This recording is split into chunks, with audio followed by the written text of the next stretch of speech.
কুড়িগ্রামে নদ নদীর পানি কমতে শুরু করলেও দুর্ভোগ কমেনি লক্ষাধিক বানভাসী মানুষের। ধীর গতিতে পানি নামতে থাকায় ধরলা, ব্রহ্মপুত্র ও দুধকুমারের পানি এখনও বিপদসীমার ওপরে বইছে। স্থানীয় পানি উন্নয়ন বোর্ড জানায়, উজানে ও অভ্যন্তরীণ ভারী বৃষ্টিপাত কমে যাওয়ায় বন্যা পরিস্থিতির উন্নতি হচ্ছে। আগামী ৪৮ ঘন্টা জেলার ওপর দিয়ে বয়ে যাওয়া নদ নদীগুলো থেকে পানি কমা অব্যাহত থাকবে। এদিকে পানি কমতে শুরু করলেও চর ও দ্বীপচরের অধিকাংশ বসতবাড়ি এখনও পানির নিচে তলিয়ে রয়েছে। সেখানকার মানুষজন এখনো নৌকা আর ঘরের উঁচু মাচানে অবস্থান করছেন। এছাড়া তুলনামূলক উঁচু এলাকা ও গ্রামীণ জনপদের পানি কমতে শুরু করলেও ওইসব এলাকার যোগাযোগ ব্যবস্থা ভেঙে পড়েছে। নষ্ট হয়ে গেছে প্রায় ৭,০০০ হেক্টর জমির ফসল ও বীজতলা। এখনও ৩৪১টি শিক্ষা প্রতিষ্ঠানে পাঠদান বন্ধ রয়েছে। এদিকে সুরমা নদীর পানি সুনামগঞ্জ পয়েন্টে দ্রুত কমায় নেমে গেছে নিচু এলাকার পানি।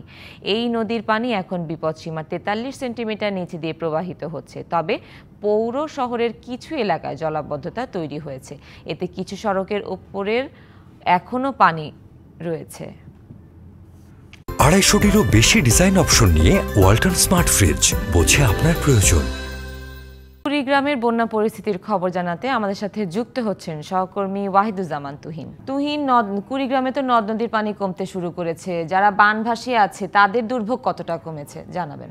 আসলে বানভাসীদের দুর্ভোগ এখনো কমেনি, কারণ হচ্ছে যে কয়েকটি নদ নদীর পানি বিপদসীমার উপরে গত কয়েকদিন ধরে ছিল, সেটি বেশ নামতে শুরু করছে। আসলে পানি নামার গতি অনেকটা কম, বেশ ধীর গতিতে নামতেছে। সেই কারণে কিন্তু দুর্ভোগ আসলে এখনো কমেনি, কারণ ব্রহ্মপুত্রের পানি এখনো বিপদসীমার প্রায় ৪০ সেন্টিমিটার উপরে, অন্যদিকে ধরলার ১০ সেন্টিমিটার উপরে, দুধকুমার ১০ সেন্টিমিটার উপরে, এরকম যে বিপদ সীমাগুলো এখনো আসলে নামেনি, যেহেতু সেই কারণে ওই জায়গাগুলো থেকে পানি নদী তীরবর্তী এলাকার যে ঘরবাড়ি বসতবাড়ি অনেকটাই পানির নিচে গিয়েছিল, সেগুলো হালকা হয়তো পানি নেমে গেছে। কিন্তু এছাড়া গ্রাম অঞ্চলে যে পানিটা প্রবেশ করেছিল, নদীর যে বিস্তৃত অঞ্চল যেটি পাহাড়ে দুকুল ছাপিয়ে যেটি আসলে গ্রামের দিকে এসেছিল, সেই পানিগুলোও কিন্তু আসলে এখনো নামেনি। সেখানকার যোগাযোগ ব্যবস্থাটা একেবারেই পুরোপুরি নষ্ট হয়ে গেছে। এছাড়া যে দুর্গত এলাকায় যে মানুষগুলো রয়েছে, আমরা দেখেছি অনেকেই এখনো নৌকায় এবং তাদের উঁচু যে কলা গাছের ভেলার মতো যে মাচান করা থাকে ঘরের মধ্যে, সেই জায়গাগুলোতেই রয়েছে, সেখান থেকেও তারা এখনো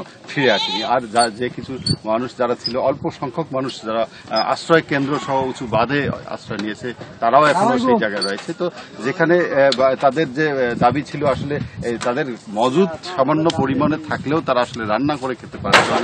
পানিতে দীর্ঘ সময় পানিবন্দী, একটা প্রায় সপ্তাহ দুয়েকের কাছাকাছি চলে যাচ্ছে পানিবন্দী থাকায় মানুষগুলো, তারা এখনো ফিরতে পারছে না। তারা এখনো সেখানে রান্নার পরিবেশ তৈরি করতে পারেনি। তারা চাচ্ছিল যে আসলে তাদের শুকনো খাবারের যদি ব্যবস্থা থাকে, সেটি যদিও আমরা দেখতেছি গত ২-৩ দিন ধরে কিছু বেসরকারি সংস্থা ছোট ছোট আকারে তারা শুকনো খাবার, খিচুড়ি এরকমের খাবার যারা দিচ্ছে, আসলে ঠিক এই বিশাল একটি অংশ যেটি বানবাসী দুর্ভোগে রয়েছে, সেটি আসলে এটা খুবই মানে অপ্রতুল একটি দোষী আমরা বলবো। তারপর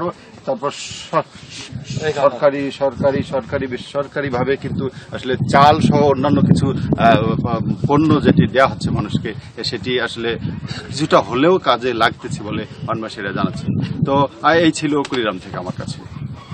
তুহিন, ধন্যবাদ আপনাকে।